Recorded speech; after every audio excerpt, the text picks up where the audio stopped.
Making a birth plan was never something I really considered, to be honest.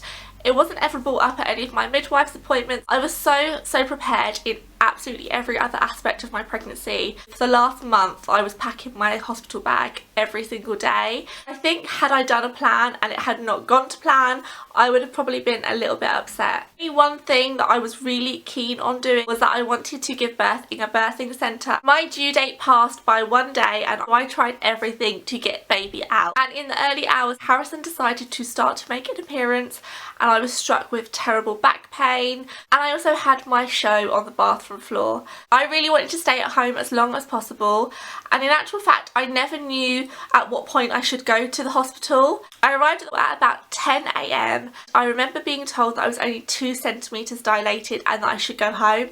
I remember feeling so angry because I guess I felt they thought I was overreacting, knew that that baby was coming. I know my body, I know my womb, I know my vagina. Within 1 hour I went from 2 centimetres dilated to 5 centimetres, and I was rushed round to the birthing centre where I would eventually give birth. I fell onto a beanbag, which is where I actually stayed for the entire time. I really needed to pee, but there was no way that I'd be able to waddle to the toilet at that point. So I decided, you know what, if you're going to wet yourself at any point in your life, it's going to be when you give birth. And I actually forced my water to break. I decided against having any pain relief, just didn't need it, didn't really know what to do. I just let my body take over. I zoned out, I just breathed in and out.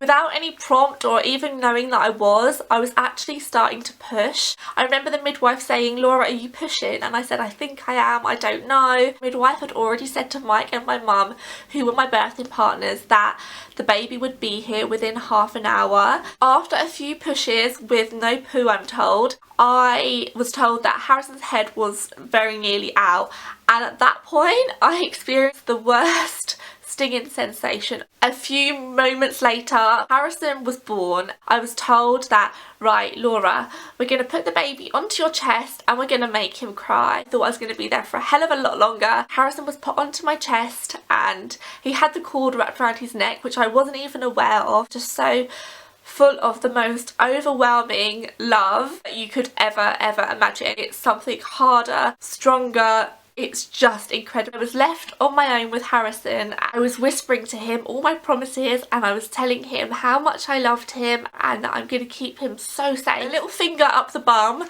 really, and an injection and a pull at the placenta later.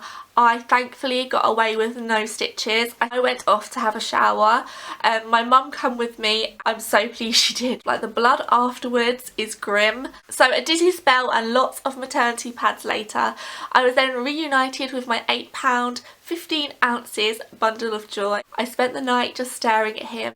Nothing quite prepares you for the 2 weeks after, where you probably don't poo and you have the most horrific stinging peas. None of it matters. Your baby is just, it just makes it so worthwhile, and I would do it a million times over. Maybe next time things will be different and maybe I will decide to do a birthing plan, but all I know now is that giving birth is the easy part, and for me that was the calm before the storm.